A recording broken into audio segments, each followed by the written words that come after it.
Would you like to be the President of the United States? I really don't believe I would run it, but I would like to see somebody as the President who could do the job, and there are very capable people in this country. Why wouldn't you dedicate yourself to public service? Because I think it's a very mean life.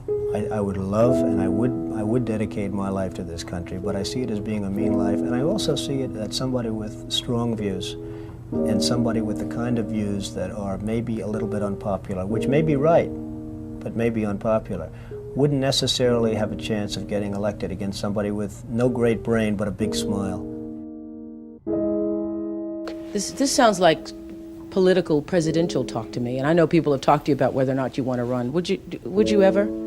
Probably not, but I do get tired of seeing the country ripped off. Why would you not? I just don't think I really have the inclination to do it. I love what I'm doing. I really like it. Also, it doesn't pay as well. No, it doesn't. But, you know, I just probably wouldn't do it, Oprah. I probably wouldn't, but I do get tired of seeing what's happening with this country. And if it got so bad, I would never want to rule it out totally, because I really am tired of seeing what's happening with this country, how we're really making other people live like kings, and we're not. You've said, though, that if you did run for president, you believe you'd win.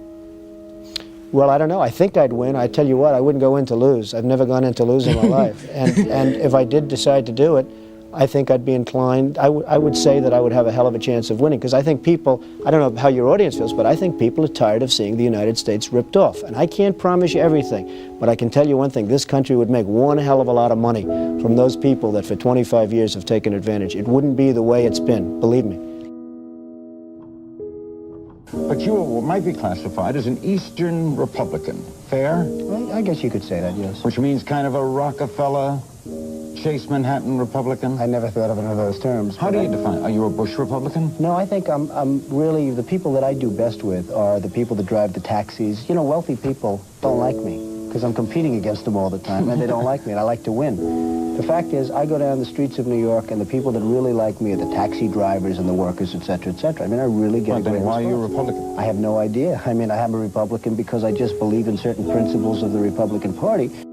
You have flirted with the idea of politics. Now you're here at your first national convention. Does that get you interested in possibly making the plunge? Now you have to tell me something. Who told you I flirted? Well, I didn't know that I flirted with. Well, you took out full-page ads in the New York Times to talk about your foreign policy. Some people would say... I do feel very strongly about the country. I love the country. You've become a role model in this country. The reason that your book sells, the reason that your board game sells, is because people are looking to leaders. People are looking for values, and you're one of the people.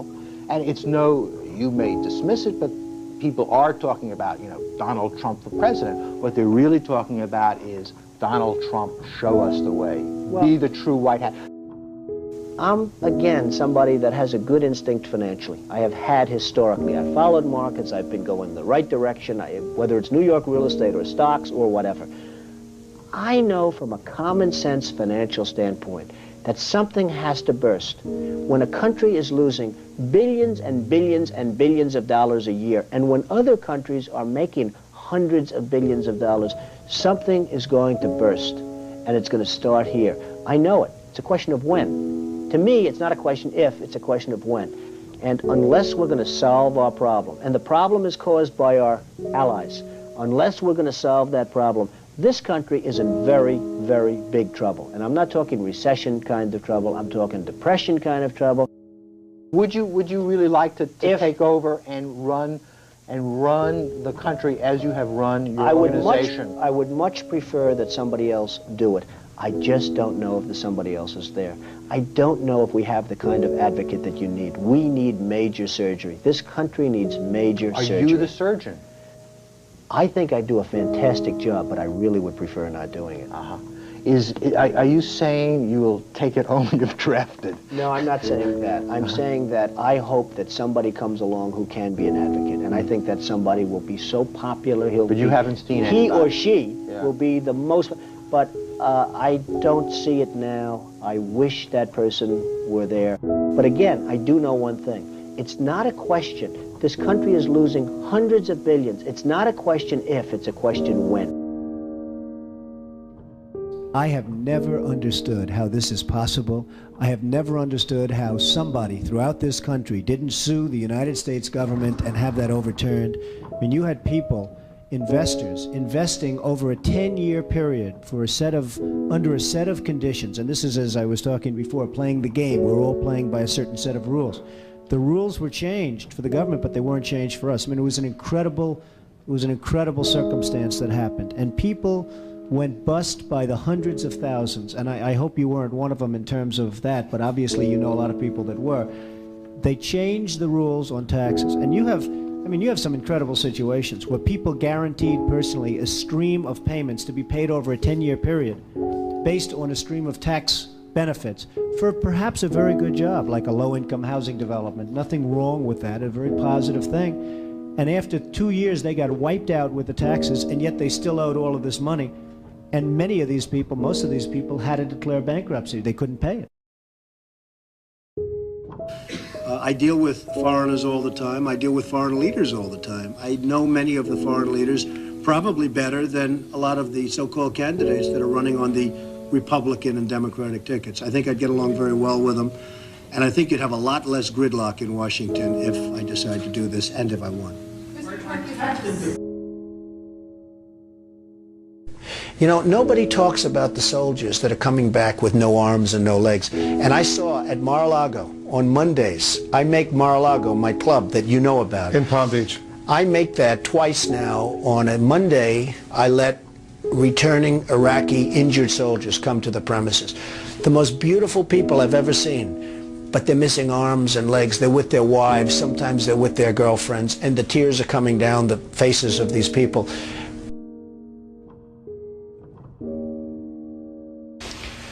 Well, I just hate what's happened to this country. We've gone to a country that's no longer respected. We're in a war that we should have never, and by the way, I'm worse than any hawk there is in terms of military and in terms of defending ourselves. But Saddam Hussein didn't knock down the World Trade Center. He had nothing to do with it.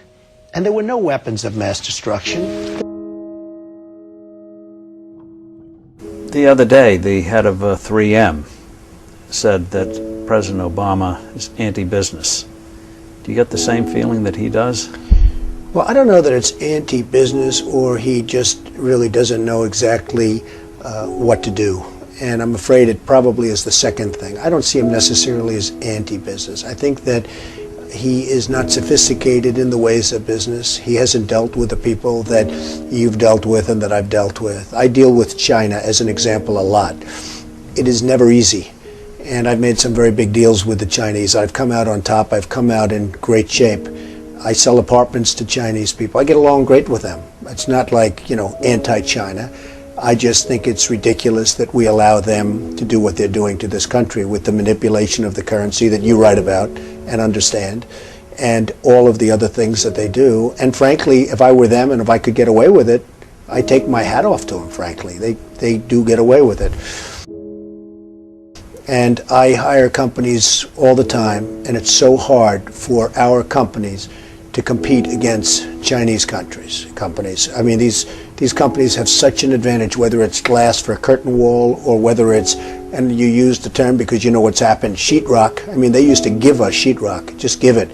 And everybody that was unfortunate enough to use Chinese sheetrock had problems. I mean, problems like where people were dying from it.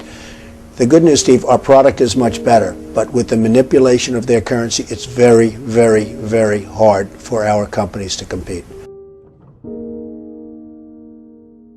But I'll certainly do whatever is necessary and however I can help, whether they want me to make speeches, whether they want me to contribute, raise money, I'll do whatever I have to do. We need somebody great as a president.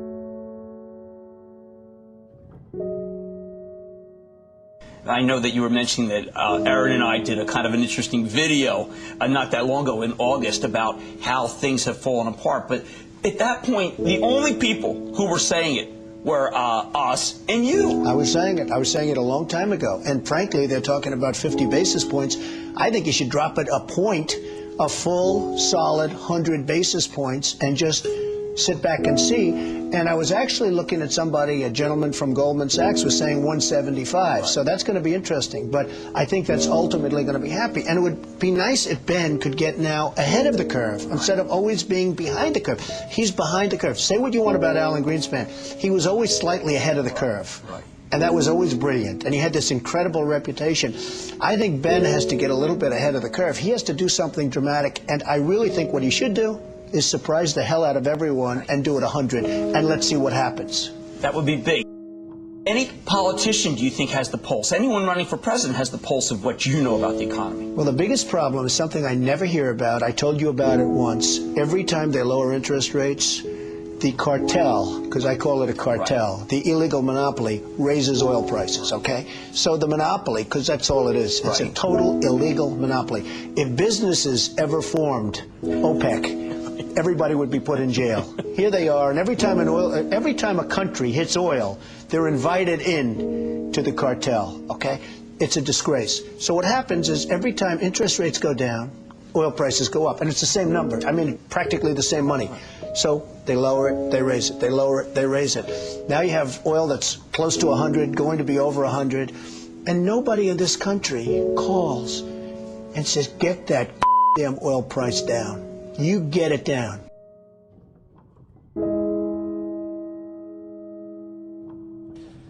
But I have to tell you that our country is in serious, serious trouble. We owe $17 trillion our debt. How do you pay off $17 trillion? Nobody ever heard the expression a number of years ago. The word trillion. We have debt that's beyond belief. We have deficits that nobody can even comprehend. China, which I've been talking about for the last 5 years, yesterday, right in our face, they just devalued their currency. Now, for those that don't understand devaluation, what they're basically doing is saying, we're really ripping you big league. Nobody's ever done it better than us, but now we're going to really do it again. And the reason they did it, and everybody was surprised by it, was because our leadership is so weak and so pathetic that they can get away with it. And believe me, they're taking our jobs, and they're taking a big league. And China's not the only one. You look at other countries, they're all doing the same thing. They have no respect for our leader, and frankly, they have no respect any longer for our great country. And it's so simple to solve. What we need is a strong economy. What we need is jobs. Now, you hear these phony job numbers, 6.7%. The 6.7% is probably 21 or 22% real numbers. When you give up looking for a job, it's like they consider you employed. It's amazing. They changed this. You know, in the old days, if you had people that couldn't find work, they couldn't find work. Today, such a huge number. Now you look at what's going on with Afghanistan. You have Karzai that's treating our president like he doesn't even exist. So they make a deal, and I'm not advocating stay, because frankly, I want to build this country. I want to build these schools. I don't want to build a school in Afghanistan, a road going to the school, watch it get built up and then blown up 4 times, and they keep rebuilding and rebuilding, and you go to Brooklyn, New York, and you can't have schools. You go to Iowa, you can't. You go to wherever you go, and you can't have schools. Because we don't have any money, because we're spending it in other places where, frankly, they don't want us, and I don't want them. And it's amazing.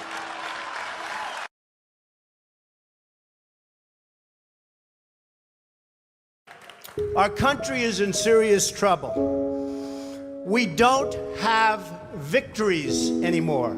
We used to have victories, but we don't have them. When was the last time anybody saw us beating, let's say, China in a trade deal? They kill us. I beat China all the time. All the time. When did we beat Japan at anything? They send their cars over by the millions. And what do? When was the last time you saw a Chevrolet in Tokyo? It doesn't exist, folks. They beat us all the time. When do we beat Mexico at the border? They're laughing at us, at our stupidity. And now they're beating us economically. They are not our friend, believe me. But they're killing us economically. The U.S. has become a dumping ground for everybody else's problems. Thank you. It's true. Islamic terrorism is eating up large portions of the Middle East. They become rich. I'm in competition with them. They just built a hotel in Syria. Can you believe this? They built a hotel. When I have to build a hotel, I pay interest. They don't have to pay interest because they took the oil that when we left Iraq, I said we should have taken. So now ISIS has the oil. And what they don't have, Iran has. And in and I will tell you this, and I said it very strongly, years ago, I said, and I love the military, and I want to have the strongest military that we've ever had, and we need it more now than ever, but I said, don't hit Iraq, because you're going to totally destabilize the Middle East. Iran is going to take over the Middle East. Iran and somebody else will get the oil, and it turned out that Iran is now taking over Iraq. Think of it. Iran is taking over Iraq, and they're taking it over big league. We spent $2 trillion in Iraq. $2 trillion. We lost thousands of lives, thousands in Iraq. We have wounded soldiers who I love. They're great. All over the place. Thousands and thousands of wounded soldiers. And we have nothing. We can't even go there. We have nothing.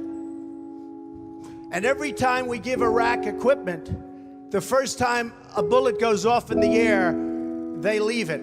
Last week I read 2,300 Humvees.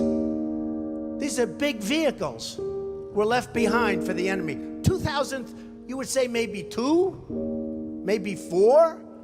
2,300 sophisticated vehicles they ran, and the enemy took them. You're right.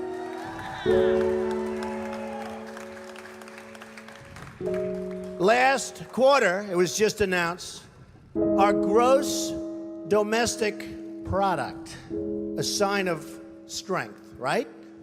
But not for us. It was below zero. Who ever heard of this? It's never below zero. Our labor participation rate was the worst since 1978. But think of it, GDP below zero. Horrible labor participation rate. And our real unemployment is anywhere from 18 to 20%. Don't believe the 5.6. Don't believe it. That's right, a lot of people up there can't get jobs. They can't get jobs because there are no jobs. Because China has our jobs and Mexico has our jobs. They all have our jobs. But the real number is anywhere from 18 to 19 and maybe even 21%. And nobody talks about it because it's a statistic that's full of nonsense.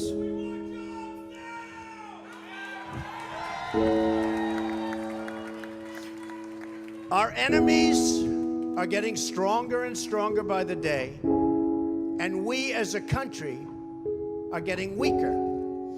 Even our nuclear arsenal doesn't work. It came out recently. They have equipment that's 30 years old. They don't even know if it worked. And I thought it was horrible when it was broadcast on television, because boy, does that send signals to Putin and all of the other people that look at us and they say, that is a group of people, and that is a nation that truly has no clue. They don't know what they're doing. They don't know what they're doing.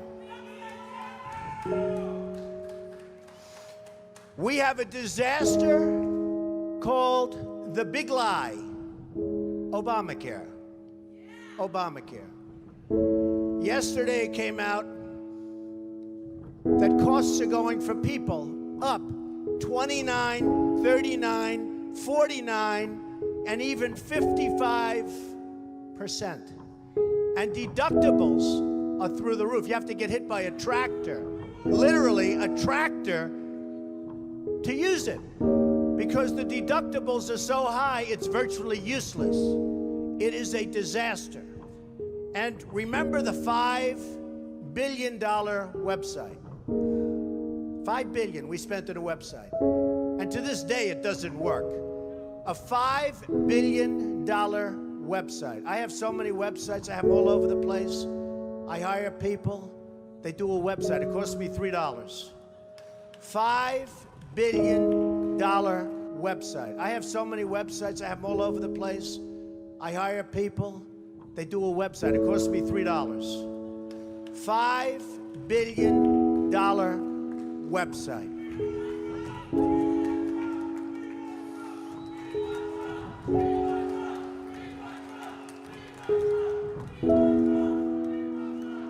Well, you need somebody, because politicians are all talk, no action. Nothing's going to get done. They will not bring us, believe me, to the promised land. They will not.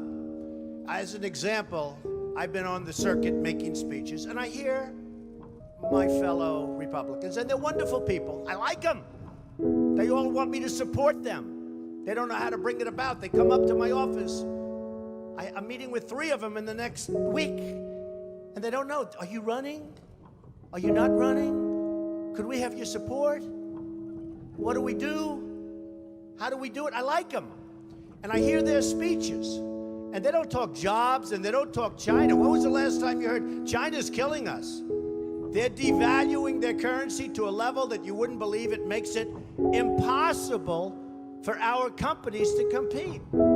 Impossible.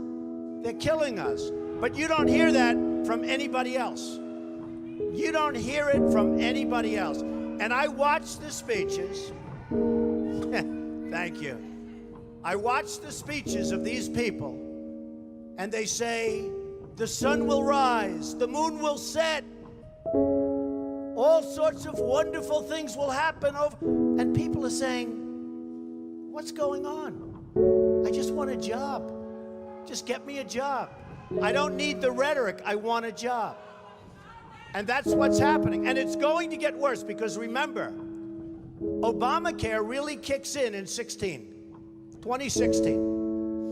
Really big league. It is going to be amazingly destructive. Doctors are quitting. I have a friend who's a doctor, and he said to me the other day, Donald, I never saw anything like it. I have more accountants than I have nurses. It's a disaster. My patients are beside themselves. They had a plan that was good. They have no plan now. We have to repeal Obamacare, and it can be replaced. And it can be replaced with something much better for everybody. Let it be for everybody, but much better and much less expensive for people and for the government. And we can do it. So, I've watched the politicians.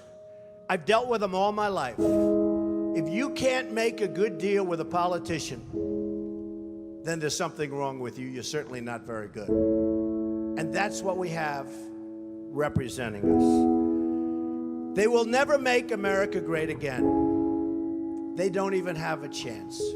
They're controlled fully. They're controlled fully by the lobbyists, by the donors, and by the special interests, fully. They control them. Hey, I have lobbyists, I have to tell you. I have lobbyists that can produce anything for me. They're great. But you know what? It won't happen. It won't happen because we have to stop doing things for some people, but for this country, it's destroying our country. We have to stop, and it has to stop now. Now, our country needs a truly great leader, and we need a truly great leader now. We need a leader that wrote The Art of the Deal. We need a leader that can bring back our jobs, can bring back our manufacturing, can bring back our military, can take care of our vets. Our vets have been abandoned. And we also need a cheerleader. You know, when President Obama was elected, I said, well, the one thing I think he'll do well, I think he'll be a great cheerleader for the country. I think he'd be a great spirit. He was vibrant, he was young. I really thought that he would be a great cheerleader. He's not a leader, that's true. You're right about that. But he wasn't a cheerleader. He's actually a negative force. He's been a negative force. He wasn't a cheerleader, he was the opposite. We need somebody that can take the brand of the United States and make it great again. It's not great again. We need